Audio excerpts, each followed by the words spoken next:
Eh bien, nous sommes avec Anaïs et Perle. Bonsoir, mesdemoiselles. Bonsoir. Alors, vous êtes Miss Originale France et deuxième dauphine de Miss Originale France. Donc, c'est quoi ce comité original, enfin Miss Originale France, c'est quoi? Alors Miss Originale France, c'est un comité sans critères, tout d'abord. Donc, c'est ouvert à toutes les femmes qui souhaitent concourir. Donc ça c'est très bien, ça met en avant la femme, les valeurs de la femme ainsi que le physique.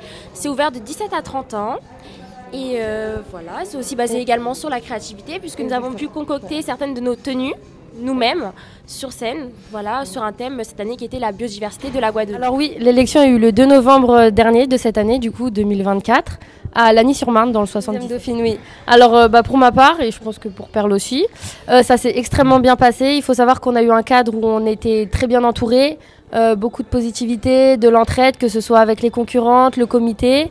Et ça a permis aussi de développer de belles amitiés parce que depuis avec Perle, on est inséparables en fait, on est tout le temps ensemble.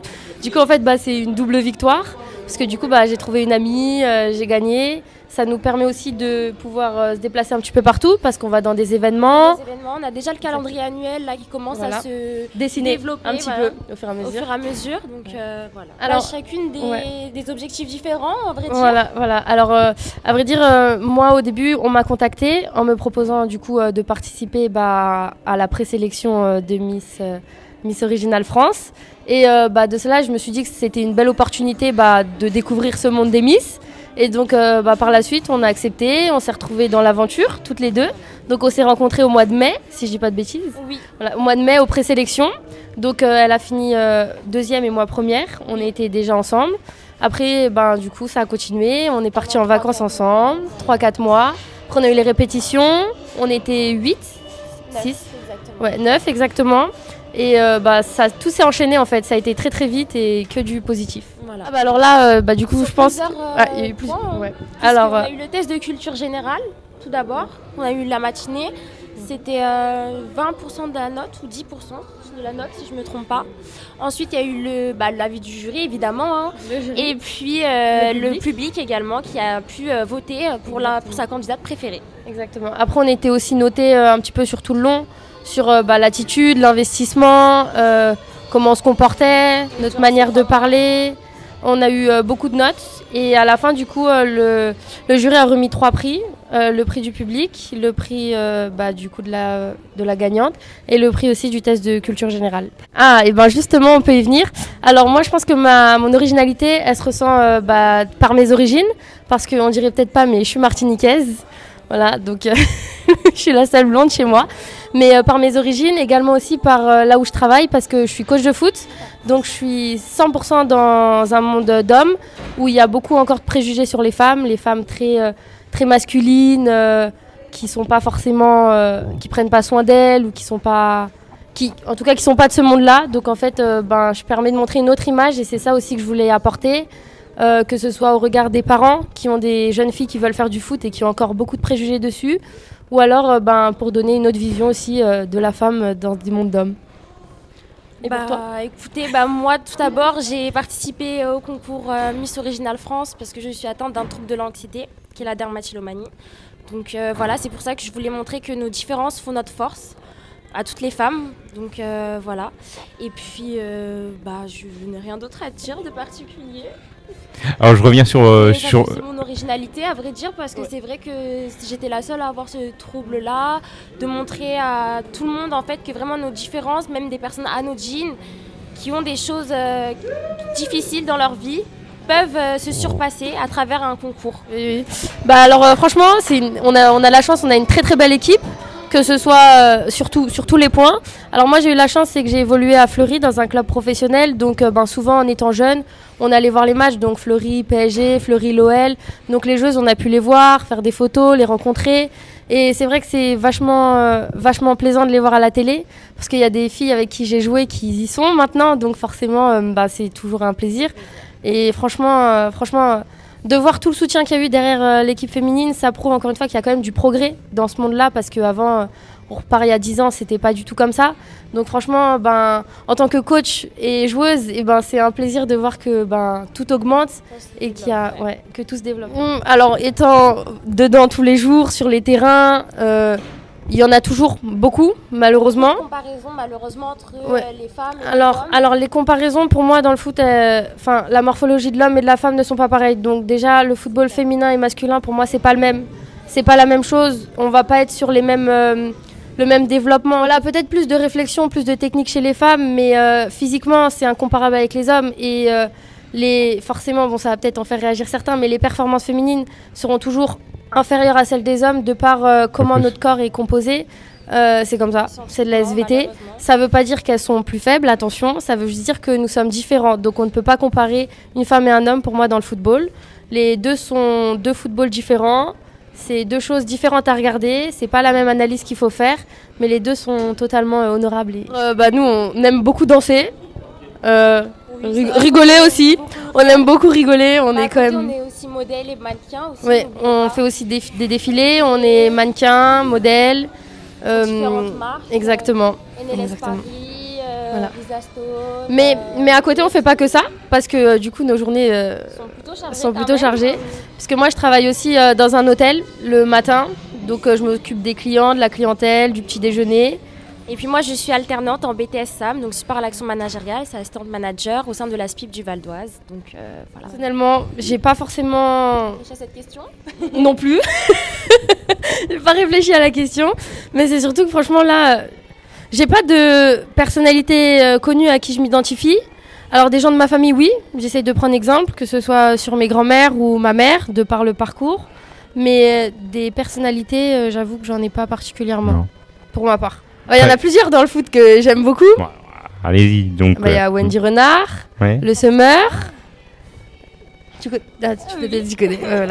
Voilà, le Summer, j'aime beaucoup. Eugénie Le Summer, ouais. Exactement. Donc on peut dire que vous vous identifiez à elle. On va dire, c'est quelqu'un que j'aime beaucoup son football, j'aime beaucoup comment elle joue et j'aime beaucoup sa personnalité. Donc oui, on va dire ça, en tout cas dans l'aspect sportif. Alors moi j'ai pensé un peu plus littéraire, puisque je suis plutôt littéraire, à vrai dire.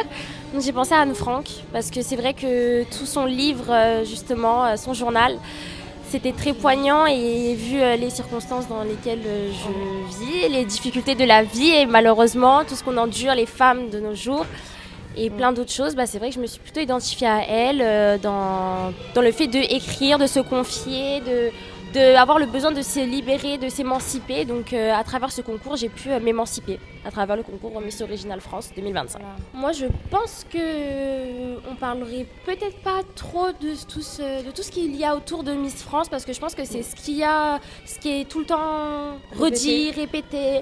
Donc je pense qu'une conversation plutôt simple, banale, pour apprendre à connaître mieux Eve Gilles. Donc la nouvelle mieux, voilà. Ou la prochaine, du coup, qui arrive bientôt. Après, si je dis pas de bêtises, normalement, il y a peut-être un événement où toutes les Miss, on va pouvoir, pas en direct, on sera pas là-bas, mais voir tout ensemble le défilé, la finale du coup des Miss France. Donc après, déjà, on sera avec toutes les Miss. Puis plus tard, potentiellement, peut-être une opportunité de les rencontrer directement. Qui sait ? Voilà, ce serait super. Et vous avez parlé d'Eve Gilles, qui a été critiquée avec sa coupe de cheveux. Mais pas que sur sa coupe de cheveux, aussi sur sa corpulence, et j'ai trouvé ça méchant. Méprisant, clairement. En fait, c'est facile de juger derrière un écran. Mais il faut se rendre compte aussi du courage peut-être qu'elle a. On ne connaît pas son parcours de vie. Donc du courage qu'elle a déjà. Il faut savoir que c'est pas facile d'aller sur une scène, de s'exprimer, de se montrer. En plus là c'est devant la France entière, voire plus. Donc en fait on peut pas juger à travers un écran. On sait pas ce qui s'est passé en dehors sur les sélections, etc. Donc les gens qui jugent, j'ai envie de dire prenez sa place et voyez si vous faites mieux, franchement. Puis si elle en est là, c'est qu'elle le méritait totalement. Peut-être comme toutes les autres candidates certes, mais ça veut dire qu'elle le méritait amplement. Voilà. Puis il y a une phrase qui a été dite tout à l'heure, c'est un concours, il y a toujours, une gagnante. Malheureusement une perdante.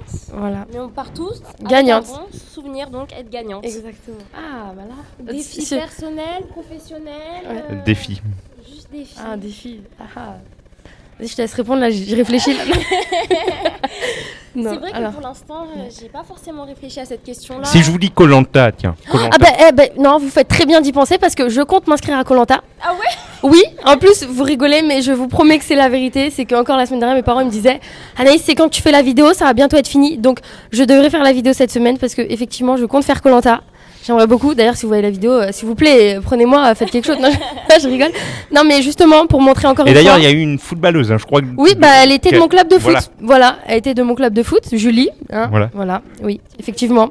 Oui, c'est vrai.